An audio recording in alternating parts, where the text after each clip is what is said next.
ये कहानी है एंडी ड्यूफ्रिन की, जो कि एक बहुत बड़े बैंक का बैंकर होता है।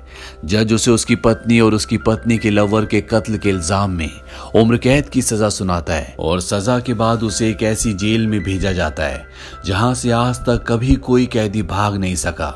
इस जेल का नाम होता है शॉशैंक रिडेम्पशन। इस जेल में ऐसे ऐसे कैदी होते हैं जिन्होंने अपनी पूरी जिंदगी इसी जेल में बिता दी है।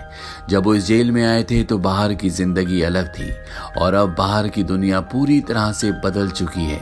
साथ ही यहाँ पर कायदे और कानून बहुत सख्त होते हैं। अगर कोई गलती करता है या जेल से भागने की कोशिश करता है तो उसे मार मार के अधमरा कर दिया जाता है।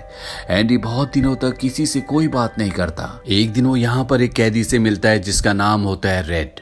रेड इस जेल में बाहर से किसी भी तरह की चीज को मुहैया करवा सकता है। उसे इस जेल में पूरे 20 साल हो चुके हैं।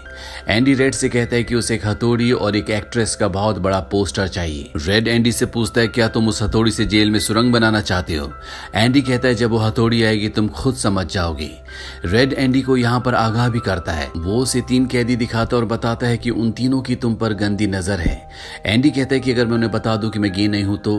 रेड कहता है, इससे उन्हें कोई फर्क नहीं पड़ता। एंडी के कहने पर रेड उसके लिए हथौड़ी मंगवा देता है और जब वो हथौड़ी देखता है तो मन ही मन सोचता है इस हथौड़ी से जेल में सुरंग बनाने में 600 साल लग जाएंगे। दरअसल एंडी को पत्थर तराशने का शौक होता है और इसीलिए उसने ये हथौड़ी मंगवाई होती है। एंडी तक इस हथौड़ी को पहुंचा दिया जाता है। अब कुछ दिनों बाद वो 3 लोग जिनकी नजर एंडी पर गंदी होती है वो उसे मौका देखकर पकड़ लेते हैं और उसका शारीरिक रूप से शोषण करते हैं। ये सिलसिला अगले 2 साल तक इसी तरह से चलता रहता है। एंडी ने कभी इसकी किसी से कोई शिकायत नहीं की। उसके शरीर पर हमेशा चोटों के निशान रहते और चेहरे पर एक अजीब सी खामोशी। एक दिन छत की मरम्मत करने के लिए कुछ कैदियों को चुना जाता है। इसमें रेड और एंडी भी होते हैं। यहाँ पर इनका जो इंचार्ज होता है जिसका नाम हेडली है। हेडली थोड़ा परेशान होता है और अपने साथियों को बताता है कि मेरे भाई ने मेरे नाम $30,000 किए, लेकिन इसका कोई फायदा नहीं है क्योंकि सारा का सारा पैसा सरकार को टैक्स के रूप में चला जाएगा। एंडी और उसके साथी भी ये बात सुन रहे होते हैं। एंडी हेडली के पास जाता है और उससे पूछता है, क्या तुम अपनी बीवी पर विश्वास करते हो? ये बात सुनते ही हेडली को गुस्सा आ जाता है और वो उसे पकड़कर छत के किनारे पर ले जाता है, लेकिन इससे पहले कि वो उसे नीचे फेंकता एंडी उसे बताता है कि गवर्नमेंट का एक रूल है जिसके हिसाब से कोई भी इंसान अपनी पत्नी को पूरे जीवन काल में $60,000 तक गिफ्ट कर सकता है और इस पैसे पर किसी तरह का कोई टैक्स नहीं लगता। इस काम के लिए तुम्हें वकील की जरूरत होगी। ये काम मैं तुम्हारे लिए फ्री में कर दूंगा। बदले में तुम मेरे सभी साथियों को 3-3 बियर्स पिला देना। और अगले दिन हम देखते हैं कि एंडी के सभी साथी छत पर बियर का मजा ले रहे होते हैं, यानी कि एंडी ने हेडली का काम कर दिया है। अब कुछ दिनों बाद यहाँ जेल में सभी कैदियों को फिल्म दिखाई जाती है। एंडी उस कमरे से बाहर चला जाता है, पर जब वो बाहर जाता है तो उसे वो 3 लोग जो बार बार उसका शारीरिक शोषण करते हैं वो उसे पकड़ लेते हैं। वो उसे उस कमरे में ले जाते हैं जहाँ से फिल्म चलाई जा रही होती है। वो एक बार फिर से उसके साथ जबरदस्ती करना चाहते हैं, पर एंडी उन तीनों में से उनका जो हेड होता है उस पर वार कर देता है, जिस वजह से वो एंडी को बहुत बुरी तरह से मारते हैं। एंडी को इतना जख्मी कर दिया जाता है कि वो 1 महीने के लिए हॉस्पिटलाइज हो जाता है और साथ ही उसे जिसने एंडी को मारा होता है उसे 1 हफ्ते के लिए काल कोठरी में डाल दिया जाता है। 1 हफ्ते बाद जब वो वापस अपने सेल में जाता है तो वहां पर वही ऑफिसर होता है जिसका एंडी ने $30,000 का टैक्स बचाया था। वो ऑफिसर उस आदमी को इतनी बुरी तरह से मारता है कि वो हमेशा के लिए अपंग हो जाता है। अब कुछ दिनों के बाद इस जेल का जो वार्डन होता है वो एंडी के सेल में आता है और उसके सेल की तलाशी करवाता है। दरअसल तलाशी एक बहाना होता है। उसके ऑफिसर ने उसे बताया होता है कि किस तरह से एंडी ने उसके $30,000 का टैक्स बचाया, इसीलिए वो एंडी से मिलना चाहता है। एंडी के हाथ में बाइबल होती है जिसे वो ले लेता है। उसे भी बाइबल पर बहुत विश्वास है।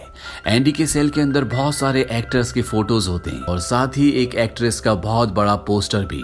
वार्डन कहता है, वैसे तो मैं अलाउ नहीं करता, पर कभी कभी इसे नजरअंदाज किया जा सकता है। दरअसल सबसे हैरानी की बात यह होती है कि वार्डन को वो हथौड़ी नहीं मिलती जो एंडी ने रेड से मंगवाई थी। वार्डन यहाँ से निकल जाता है, पर कुछ ही पल बाद वो लौट कर आता है और उसके हाथ में जो एंडी की बाइबल होती है वो उसे लौटाते हुए कहता है कि मुक्ति इसी में है। वार्डन एंडी से इंप्रेस होता है, इसीलिए वो उसे अपने ऑफिस में बुलाता है और उसे असिस्टेंट लाइब्रेरियन बना देता है।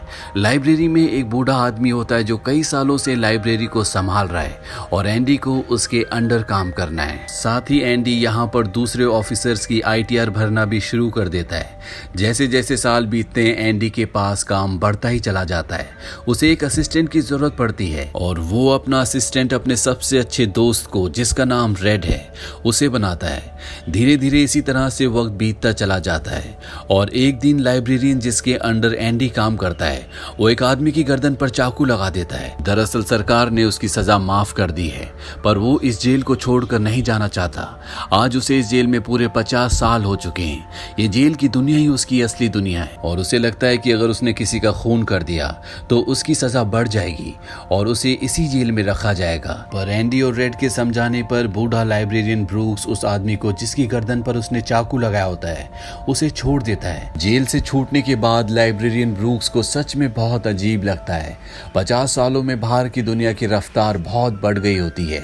जहां सड़क पर पहले एक गाड़ी दिखती थी अब सड़कों पर गाड़ियों की भीड़ है और इस भीड़ भाड़ की तेज रफ्तार वाली जिंदगी में ब्रूक सरवाइव नहीं कर पाता और वो अपनी जान दे देता है। वहीं जेल में दिखाया जाता है जहां पर वार्डन एक नया प्रोग्राम शुरू करता है। इस प्रोग्राम का नाम होता है इन आउट। इस प्रोग्राम में जेल के कैदियों को बाहर ले जाकर काम करवाया जाएगा ताकि उन्हें पता चल सके कि मेहनत से पैसे कैसे कमाए जाते हैं। पर इस प्रोग्राम के जरिए वार्डन को बहुत सारे कॉन्ट्रैक्ट मिल जाते हैं क्योंकि जेल के कैदियों की लेबर बहुत सस्ती होती है। वार्डन बहुत सारे पैसे बना लेता है पर उसका ये पैसा ब्लैक का होता है। एंडी उसकी इसमें मदद करता है। वो उसका पार्टनर एक ऐसे आदमी को बनाता है जो इस दुनिया में है ही नहीं, यानी कि वो रैंडल स्टीवंस के नाम के नकली डॉक्यूमेंट्स बनाते हैं और उसके अकाउंट में सारा पैसा ट्रांसफर कर देते हैं ताकि अगर कल को पुलिस को पता भी चल जाए तो पुलिस एक ऐसे आदमी को ढूंढ रही होगी जो इस दुनिया में कभी पैदा ही नहीं हुआ। अब यहाँ जेल में एक नया कैदी आता है जिसका नाम टॉमी होता है। टॉमी बहुत यंग होता है। वो आज तक कई जेलों में जा चुका है पर जब उसे पता चलता है कि एंडी ने आज तक कई लोगों की मदद की है तो वो उसके पास जाता है और उसे कहता है कि वो अपनी हाई स्कूल की पढ़ाई पूरी करना चाहता है ताकि जेल से निकलने के बाद वो अपनी बीवी और अपने बच्चे के साथ एक अच्छी जिंदगी जी सके। एंडी इसमें उसकी मदद करता है। एक दिन टॉमी रेड के पास जाता है। उससे पूछता है कि एंडी बहुत इंटेलिजेंट है, वो इस जेल में क्या कर रहा है। रेड उसे बताता है कि उसने अपनी पत्नी और अपनी पत्नी के लवर का कत्ल किया था। वो एक बहुत बड़ा बैंकर था।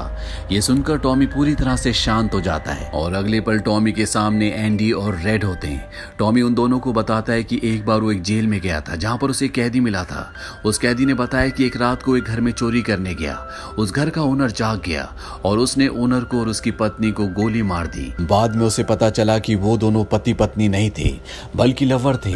वो औरत एक बहुत बड़े बैंकर की पत्नी थी और उस बैंकर को उसकी पत्नी और उसकी पत्नी के लवर के कत्ल के इल्जाम में गिरफ्तार कर लिया गया। यहाँ हमें पता चलता है कि एंडी बेगुनाह था। ये सब जानने के बाद एंडी वार्डन के पास जाता है पर वार्डन जानबूझकर उसकी बातों पर विश्वास नहीं करता क्योंकि एंडी वो इंसान है जो उसके काले पैसों को व्हाइट में बदलता है।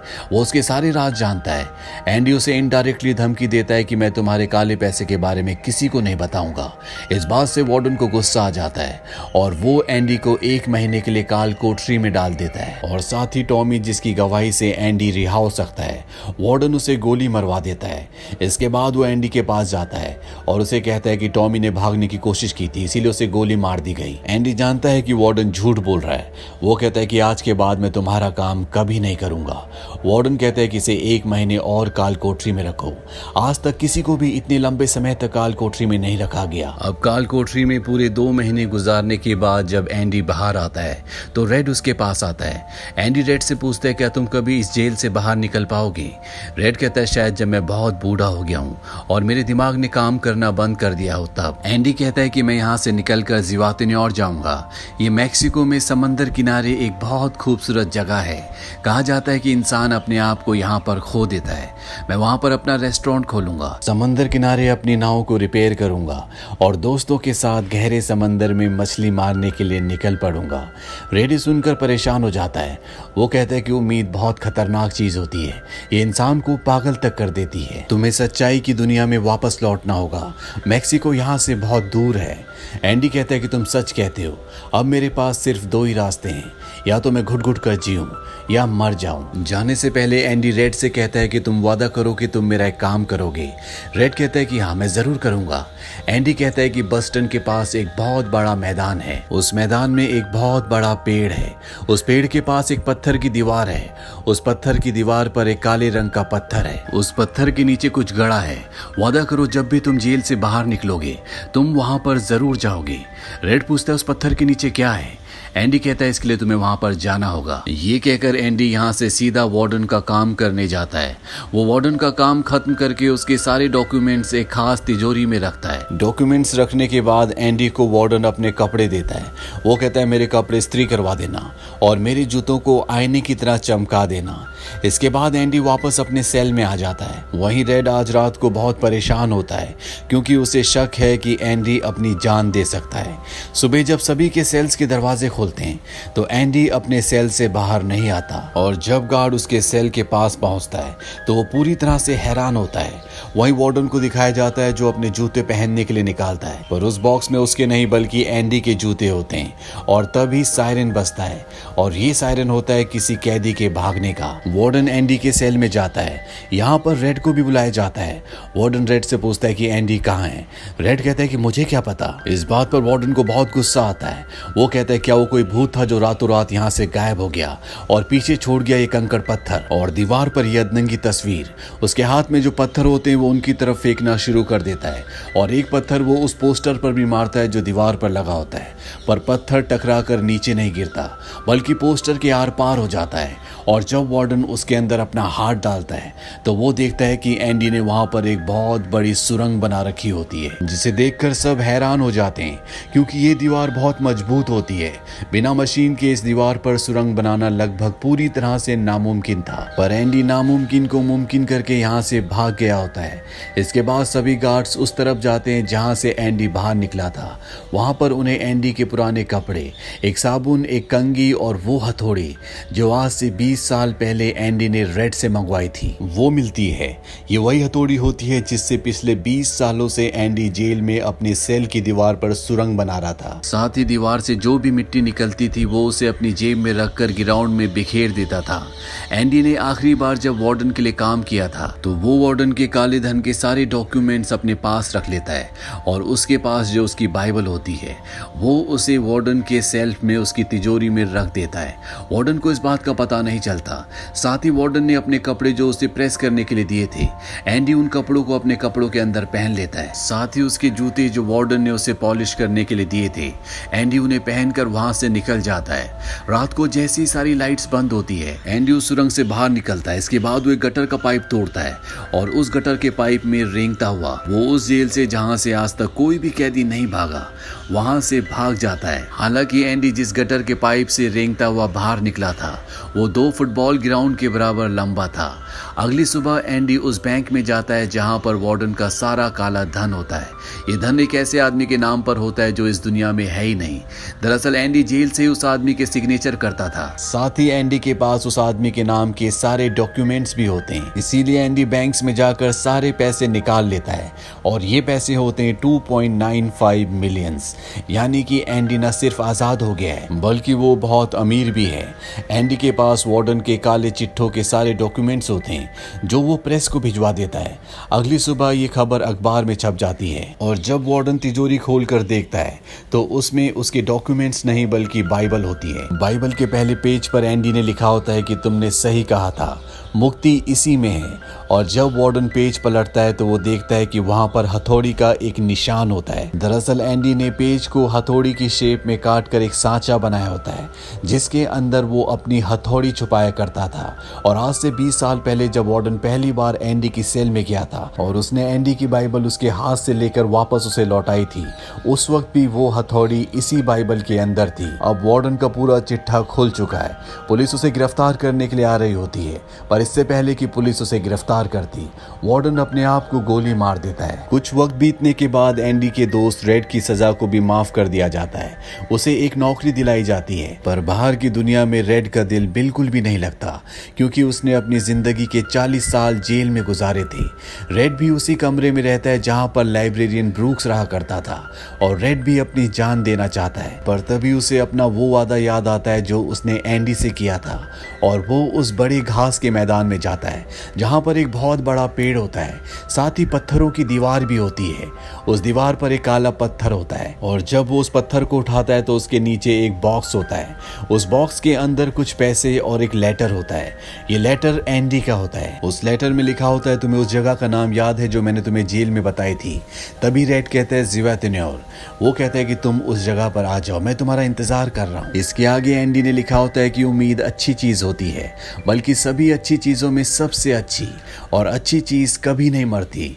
इसके बाद एंडी उस जगह पहुंच जाता है और जब वो समंदर किनारे जाता है तो वो देखता है कि एंडी नाव में बैठकर अपनी नाव ठीक कर रहा होता है। ये जगह, ये सब कुछ एंडी का वो सपना होता है जो उसने जेल में रेड से शेयर किया था। और रेड ने कहा था कि उम्मीद अच्छी नहीं होती, उम्मीद इंसान को पागल तक कर देती है, पर उम्मीद शायद इस दुनिया की सबसे अच्छी चीज है जिसकी बदौलत न सिर्फ एंडी 20 सालों में सुरंग बना पाया, बल्कि उसने वो सब कुछ भी पा लिया जो अपनी जिंदगी में पाना चाहता था। ये हॉलीवुड की आज तक की सबसे हाई रेटिंग मूवी है। IMDb पर इसकी रेटिंग है 9.3। ये मूवी रिलीज हुई थी 1994 में। इस मूवी का बजट था $25 मिलियन और बॉक्स ऑफिस पर इसने कमाई की थी $59 मिलियन की। उम्मीद करते हैं कि ये कहानी आपको पसंद आई होगी।